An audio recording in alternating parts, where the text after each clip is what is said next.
Hello guys and welcome back to Percy Jackson and the Olympians, and today we're going to be talking about episode 7. Now I'm gonna change the format up a little bit. I decided that the sort of ramble that I was doing that just took us chronologically through the episode was not working for me, especially whilst editing, so I figured now I'm gonna come in with 5 or 6 points that I want to talk about, big moments from the episode that are kind of talking points, and then I talk about what I thought of them, how they're going to impact the story and things like that. So hopefully the episodes will have a little bit more structure to them and it'll be more engaging for you guys, I guess. So this episode was very interesting because it took us to the underworld. It's been hinting that we're going to the underworld for a long time now, and we finally got there. And I gotta say, I was a little bit disappointed. I haven't quite decided how I feel about the setting of the underworld because it just felt a bit underwhelming and disappointing, I think is the best way to explain this. So that's kind of how I felt. The episode itself was good, but I did feel like there was some issues with the sort of the way it looked, I guess. It wasn't very visually very interesting, but on the whole, it was a good episode. If you guys are enjoying the series, make sure you like, comment, and subscribe. Do all that YouTube stuff that you guys do so well. We're on the road to 500 subscribers, which I know doesn't sound a lot, but it kind of is a lot in my eyes. We're getting closer and closer and closer to that goal. 421 was the last time I checked, so we're doing very, very well, and that's because of you guys and your support.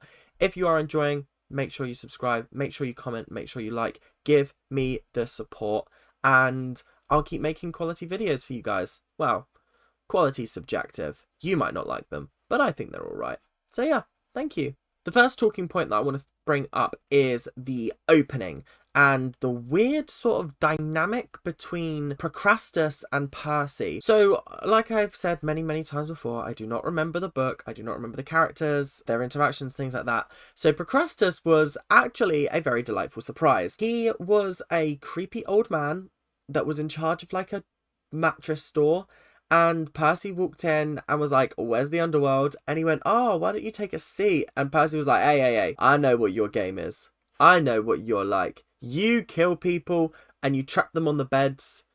And Procrustes was like, "Ah, you're smart. You've heard of me. You're not getting into the underworld." The whole scene was actually a very tense and exciting way to start the episode. I've said this before and I will say it one more time. The guests that they have on the show playing these Greek mythology characters are fantastic. I genuinely don't think there's been like a bad one so far. Every single person has sort of exceeded my expectations in terms of how I expected them to play these characters. Genuinely fascinating and honestly such a great good time. So yeah, I really liked the opening. I thought it was strong. I thought it had really, really great moments.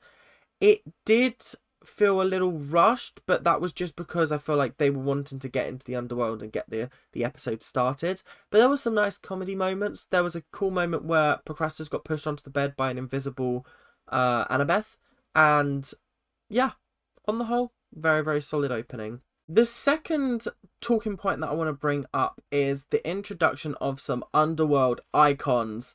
And no, I'm not talking about Coronation Street. I am talking about Cerberus and I want to say Charon, the sort of the boatsman to the underworld that takes people along the river Styx. Very, very cool interactions with both of these mythological creatures. Right, okay, let me get this out of the way.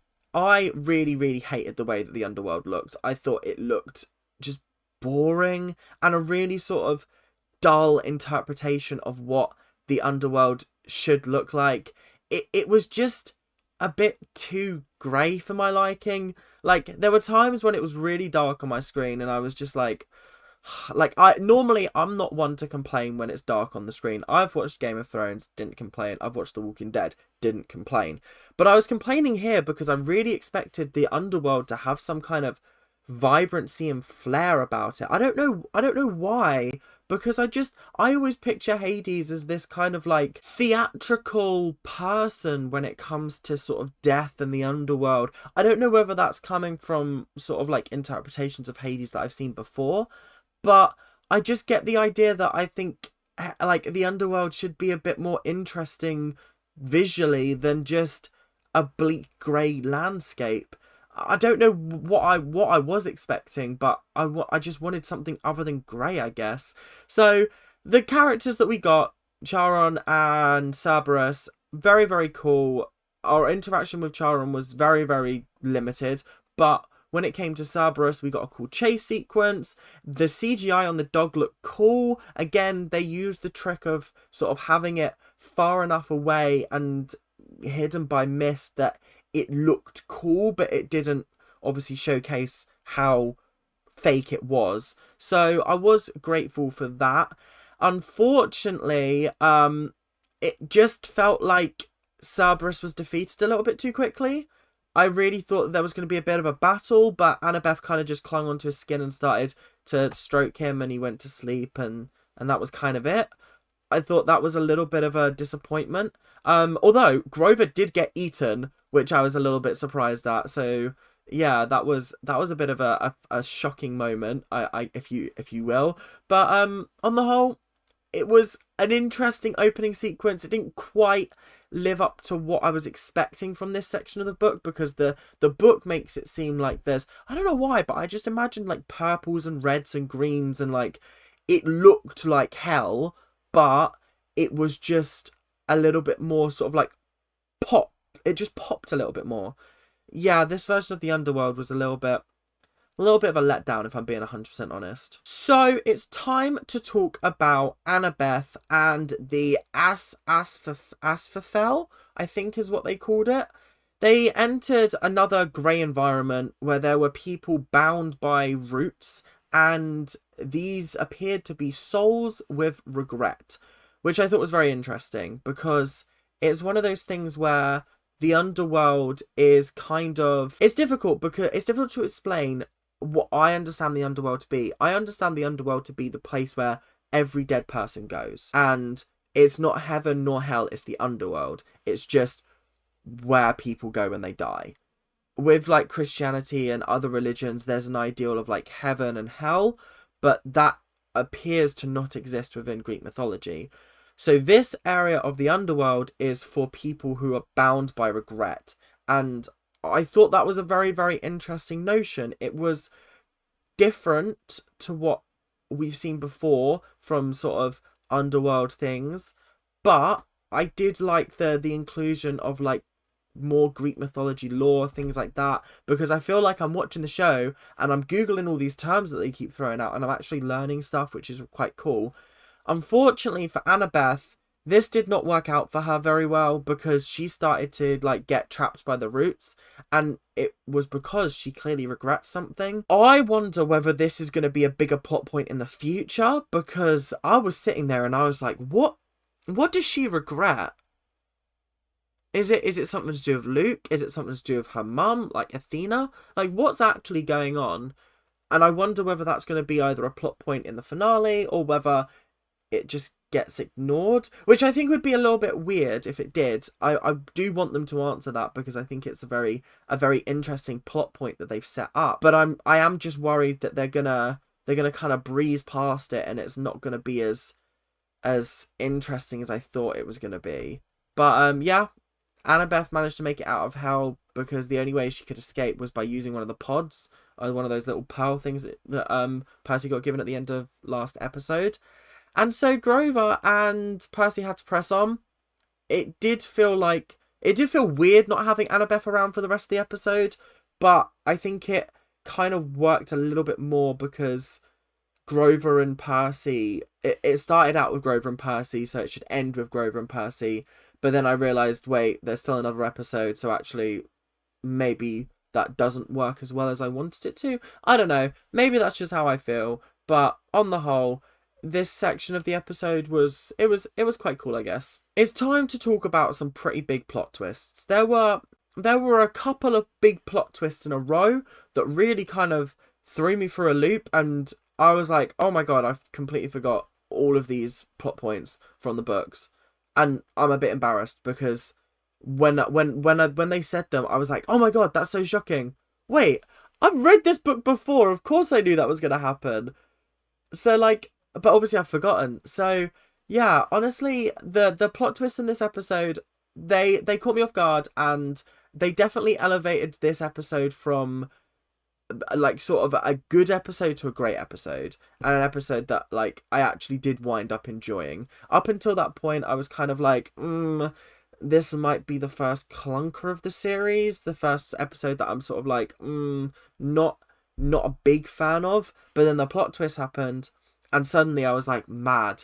Okay, I'm locked in now. I'm locked in. The first of the plot twists involved Grover being dragged towards this giant crater in the middle of hell, by his winged shoes, and ultimately Percy had to save him by stabbing his sword into the sand, and Grover having to hold on. It was a tense and dramatic scene, and I thought the ending of the scene when Percy opens his bag and pulls out the Master Bolt, I thought that was a very, very cool reveal, a very, very cool moment for the show in general. However, I do have a massive, massive problem with this reveal, and it's something that I think bugs me when I read the book as well, unless it's slightly different in the book. The way that they did it on the show was, oh, Ares, this is the backpack Ares gave me, so Ares must have stolen the Master Bolt, and I've just been carrying it around ever since. Are you telling me that from the point that Ares left them to now, he has not once looked in that bag? Surely that's not right. Is it some kind of magical bag? Is it like Hermione's bag from Harry Potter, where it's just endless space and she actually doesn't know what's in there until she reaches in and needs it? Or is it just a normal backpack, in which case he hasn't looked in his backpack since they left Ares, which was the end of episode 4 or 5? Episode 5, I think it was. That's ridiculous if that's the case. I'm a little bit, I would be a little bit shocked if that is the case. Surely that's not right. Because I assumed that he had just picked up the wrong backpack off of like Annabeth or something. But then even that doesn't really make sense. So it just felt like a massive plot hole.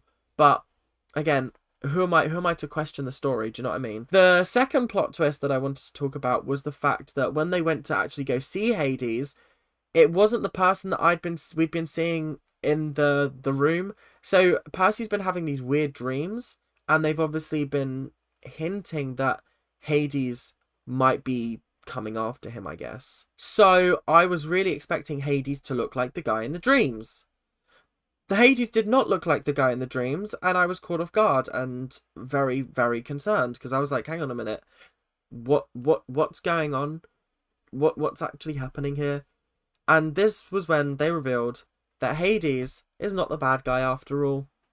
This entire series, they've been going, oh, Hades wanted to steal the Master Bolt because then he could start a war between the brothers, and then That's not what was happening at all, and I now feel a little bit dumb and stupid for believing that that was the case, because what's actually happening is Kronos is trying to come back. Kronos, if you don't know, is the dad of the big three, like Poseidon, Zeus, and Hades, obviously. And he was king of Olympus before he was dethroned by Zeus. I also remember Kronos like eating children.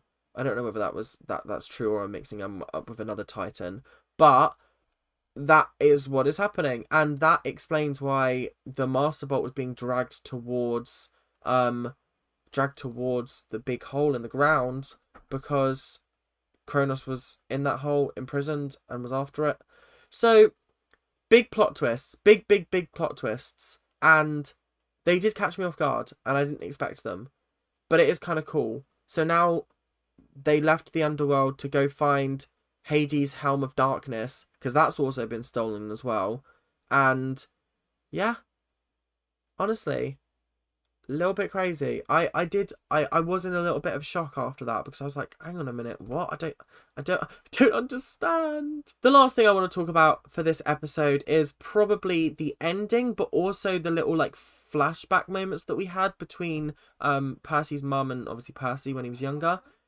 They were really effective and quite powerful, actually. There was one scene where they were sat in like a diner or something, and she's obviously trying to send him to school and make him feel safe, because obviously he's seeing mythological creatures and She knows they're real, but everyone else doesn't believe him.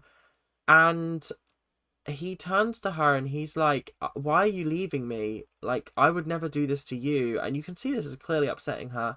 And I just thought it was a really, really powerful moment, a really, really heartbreaking moment, if I'm being honest. And then I think we got our first look at Poseidon, because Percy's mum was talking to someone in a bar, and I don't recognize him, so I'm assuming this is who Poseidon is, which is quite cool that this is the first time we're getting to see him.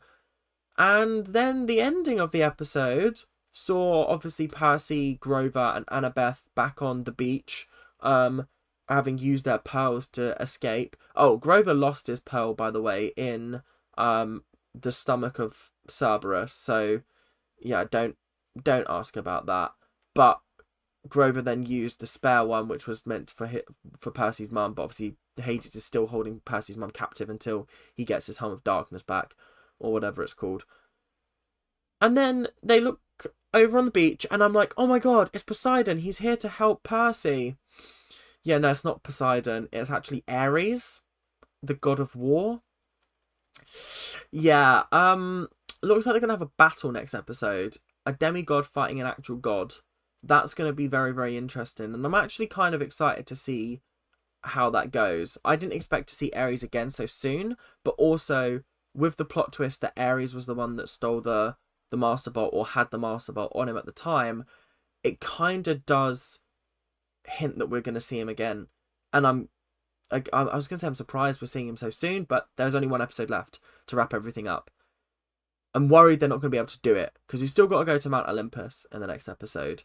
And from what I remember, there's still quite a lot of plot left. So I don't know. We'll see whether they wrap it up neatly in the next episode. So thank you guys very, very much for watching. I hope you guys enjoyed the new format, and let me know what you think in the comment section down below.